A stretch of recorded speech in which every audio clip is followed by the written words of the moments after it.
आकोट बाजार समितीत कापूस खरेदीला ब्रेक, काय आहे कारण? सविस्तर माहिती जाणून घेऊयात। मित्रांनो, तुमच्या सर्वांचं स्वागत आहे आपल्या शेतकरी मित्र या यूट्यूब चॅनलवर। आणि सविस्तर माहिती आपण जाणून घेऊयात जे की आता कापूस उत्पादक शेतकरी बांधवांसाठी आहे।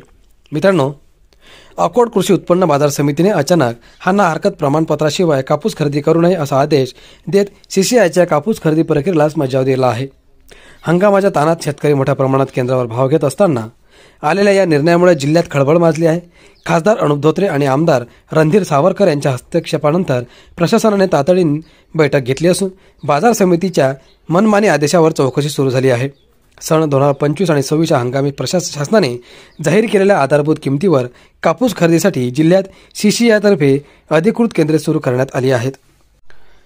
परंतु आकोट कृषी उत्पन्न बाजार समितीने हा ना हरकत प्रमाणपत्राशिवाय खरेदी करू नये असा आदेश देत 7 नोव्हेंबर रोजी सीसीआयच्या अकोला केंद्र प्रभारी अधिकाऱ्यांना पत्र पाठवून खरेदी प्रक्रियेलाच मज्जाव केला। या निर्णयामुळे अकोट तालुक्यातील शेतकऱ्यांमध्ये तीव्र नाराजी पसरली आहे। अचानक मज्जाव, शेतकऱ्यांची चिंता। मित्रांनो, कापूस खरेदी करताना जोरात सुरू असताना बाजार समितीकडून आलेल्या या आदेशामुळे केंद्रावर कापूस घेऊन येणाऱ्या शेतकऱ्यांची गैरसोय झाली। ज्यावेळी पावसाचा, गुणवत्तेचा व दराचा ताण असतो त्या काळात अचानक खरेदी थांबल्याने शेतकरी संतापलेले आहेत। सीसीआयने खरेदी सुरू करण्यासाठी आवश्यक असलेल्या सर्व प्रक्रिया, जिनिंग प्रेसिंगकडून होणारी सेसची नियमित भरपाई, नियमावलीप्रमाणे कापूस तपासणी व नोंदणी या सर्वांचे पालन करण्यात येत असल्याचे सीसीआयचे अधिकारी म्हणाले। त्यामुळे बाजार समितीचा मज्जाव आदेश मनमानी, नियमबाह्य आणि शेतीविरोधी असल्याचे मत व्यक्त झाले। मित्रांनो, खासदार अनुप धोत्रे यांची तातडीने मागणी। मित्रांनो, कापूस खरेदी थांबवल्याची माहिती मिळताच खासदार अनुप धोत्रे यांनी तातडीने हस्तक्षेप केला। त्यांनी सीसीआय खरेदी केंद्र तातडीने सुरू ठेवावे, शेतकऱ्यांना थांबवू नये अशी मागणी प्रशासनाकडे केली। आमदार सावरकर यांच्या उपस्थितीत तातडीची बैठक।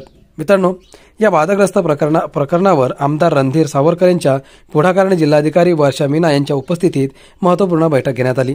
या बैठकीत शेतकरी प्रतिनिधी, जिनिंग प्रेसिंग मालक, सीसीआयचे जिल्हा व्यवस्थापक, कृषी विभाग, सहकार विभागाचे अधिकारी उपस्थित होते। आमदार सावकार यांचे स्पष्ट निर्देश। मित्रांनो, आमदार सावरकर यांनी कठोर भूमिका घेत बाजार समितीचा आदेश बेकायदेशीर असल्याचे स्पष्ट केले।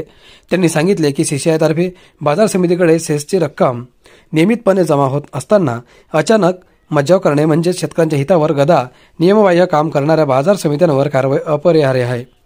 तसेच निरीक्षक मंजेश धोत्रे यांच्याकडून निलंबित अव्यवस्थेतही काम सुरू असल्याचा मुद्दा त्यांनी मांडत तात्काळ चौकशीची मागणी केली।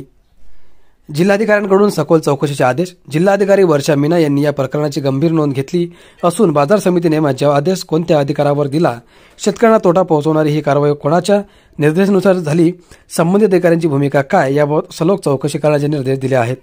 शेतकऱ्यांना दिलासा मिळण्याची शक्यता आहे। मित्रांनो, बैठकीनंतर सीसीआयचे केंद्र सुरळीत सुरू ठेवण्याबाबत प्रशासनाने सकारात्मक भूमिका घेतली। लवकरच कापूस खरेदी सुरळीत सुरू होण्याची शक्यता आहे।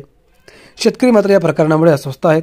कापूस उत्पादन खर्च वाढत असताना आणि बाजारात दर अनिश्चित असताना खरेदी प्रक्रियेतील अडथळे मोठ्या प्रमाणात नुकसानाकडे ढकलू लागू शकतात। तर मित्रांनो, अशा प्रकारे या अकोट बाजार समितीमध्ये कापूसाला जे खरेदी चालू होती त्या खरेदीला स्थगिती देण्यात आली होती। परंतु आता शेतकऱ्यांची चिंता व्यक्त केल्यानंतर संबंधित प्रशासनाने, खासदारांनी या गोष्टीकडे लक्ष दिलं आणि आता या कापूस मागणीच्या खरेदीला पुन्हा सुरू ठेवावे अशी मागणी केलेली आहे।